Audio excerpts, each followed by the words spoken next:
Hi, happy full moon Friday. Let's just jump right in to this weekend's collective reading and start to interpret what energies we need to align ourselves with. Okay, let's start with, my little Miss Maj tchotchke decks all put together here. But I pulled the moon decks out since it's a full moon, and I don't know about y'all, but this full moon energy is wacky wild right now. It's just palpable. Like, I don't know, like I can almost just taste it on the air. So this should be interesting.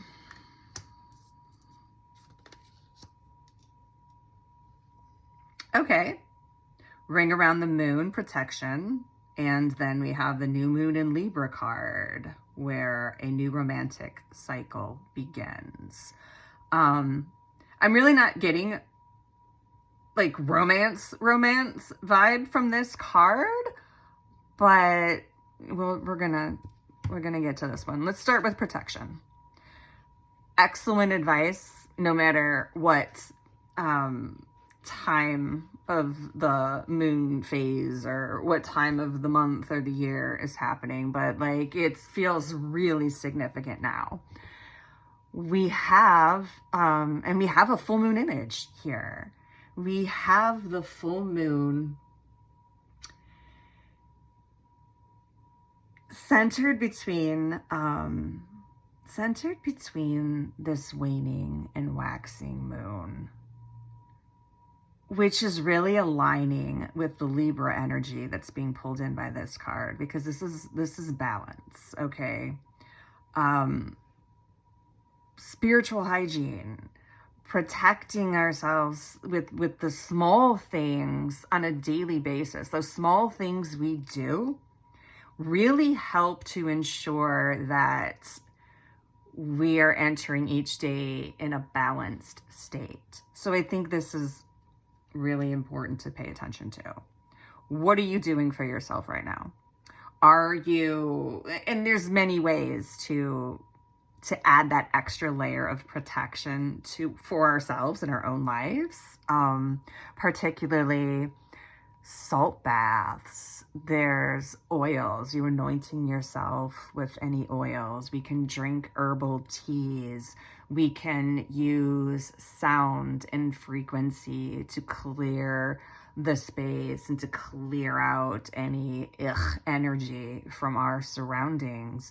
There's visualization techniques. There's meditations. These are all important practices that are going to anchor us into a more balanced state.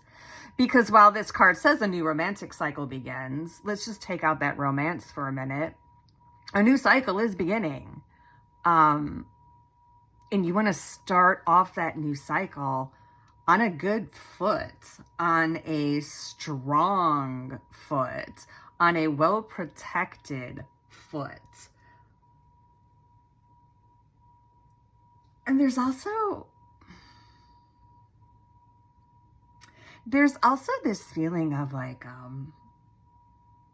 trusting in the work that you've already put in to, and a lot of us spiritualists, and if you're watching this, you probably most likely fall into that category.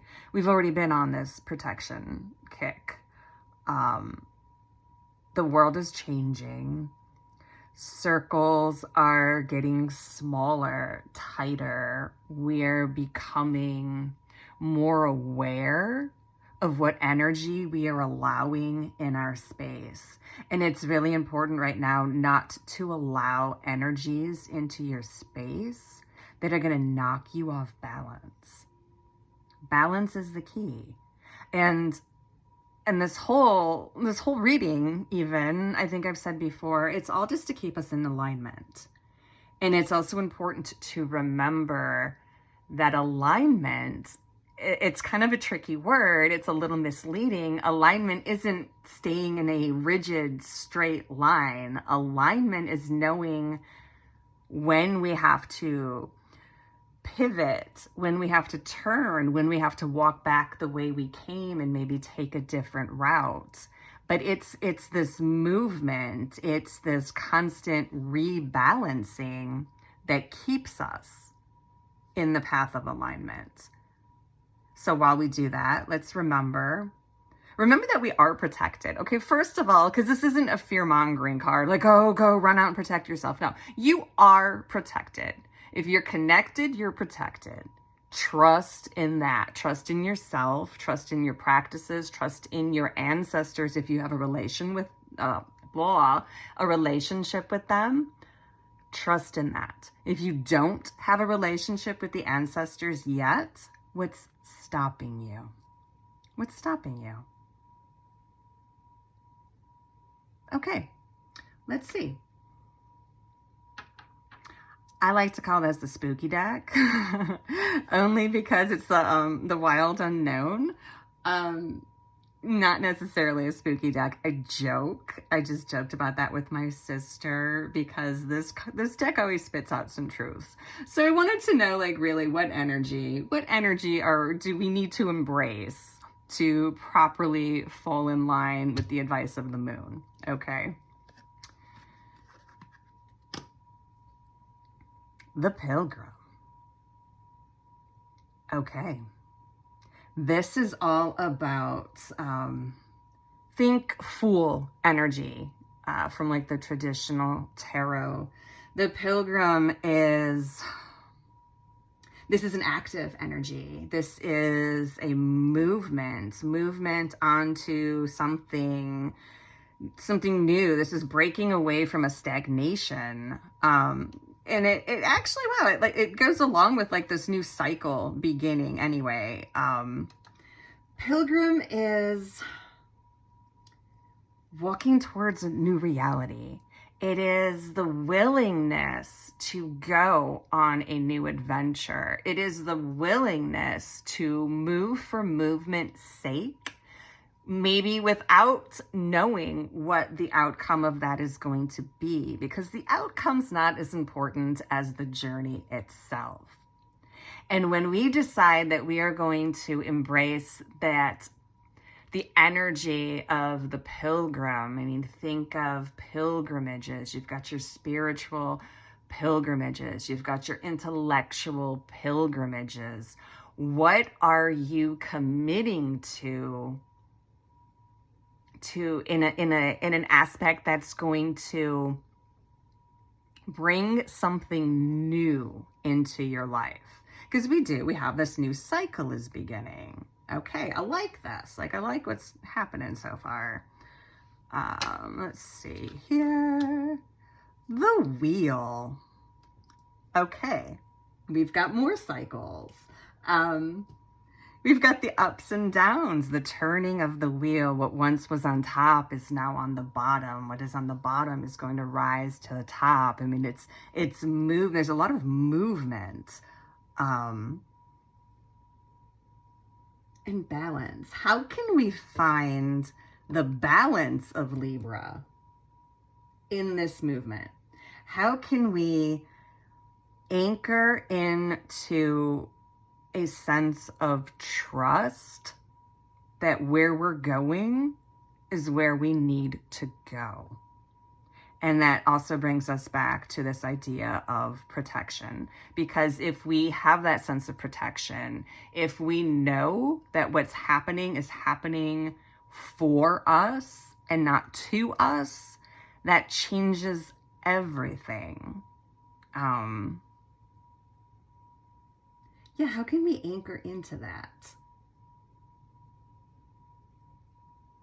The wheel, movements, like that's all, like that's just the word that keeps popping in my head.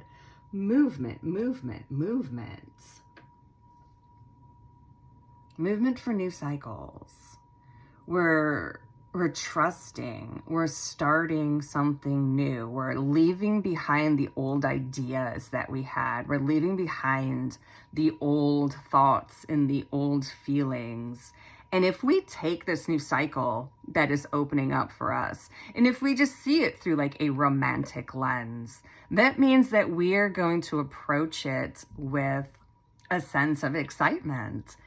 And even going from like the idea of a romance, which maybe some of you might be starting a new romantic cycle, but I believe this is more of embracing the energy that we experience when we are in a romantic cycle, embracing that open heart, embracing that idea of adventure and trust and excitement. And when we're embarking on a new romantic cycle, we see everything with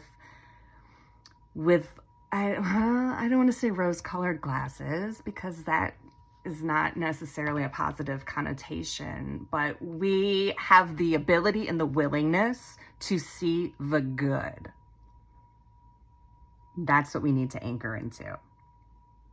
The wheel is turning. There's gonna be shit.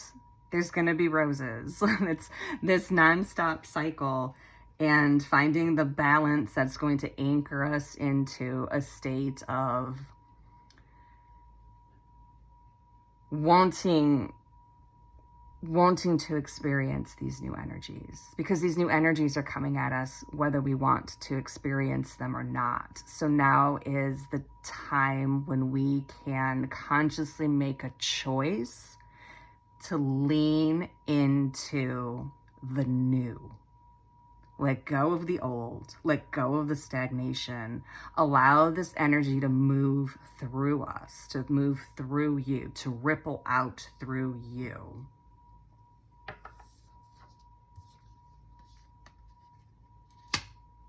While we explore fullness. And what does fullness mean to you? Fullness, like a sense of fullness. And this feels really powerful for the full moon that's going to be occurring this afternoon, Eastern time anyway. I think like around 4:30, something like around there. This is telling us that we need to really experience each moment in its entirety. Each breath, breathe deeply into each breath. Breathe deeply into each exhale as it goes out. Each meal that we eat, mindfully take it in, see how it affects us from all of our senses, from the smell, from the taste, from the feeling of it sliding down your throat and sitting into your belly. Just the idea of these nutrients nourishing your body. Explore the fullness in every conversation that you have. Are you fully present, or are you just waiting to answer? Are you fully listening? Are you fully giving your time and your presence to the moment that you are in?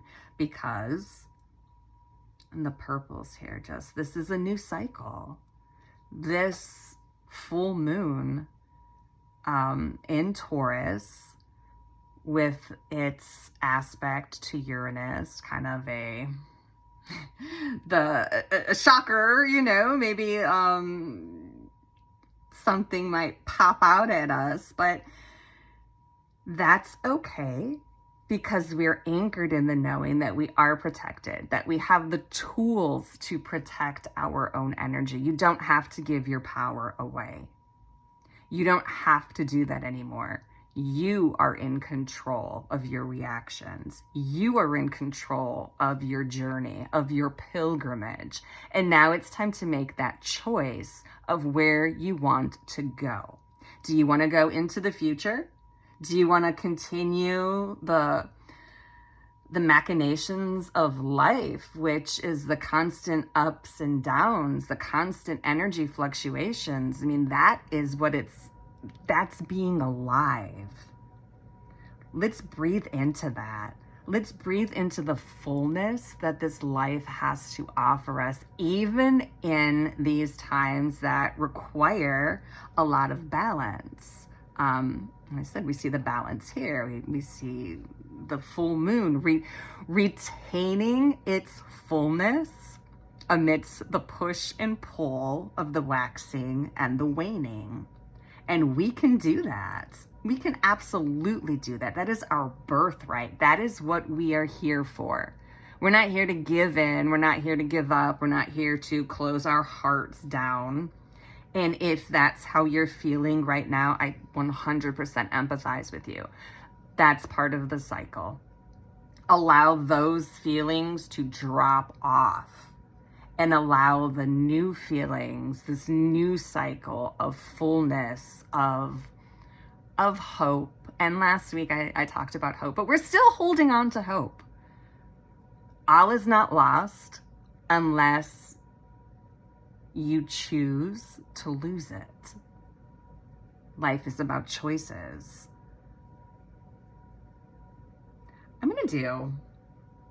This reading feels like it came together really quickly. I mean, I'm not complaining. I like it. Think about what you want to do or what you can do to feel protected in your life.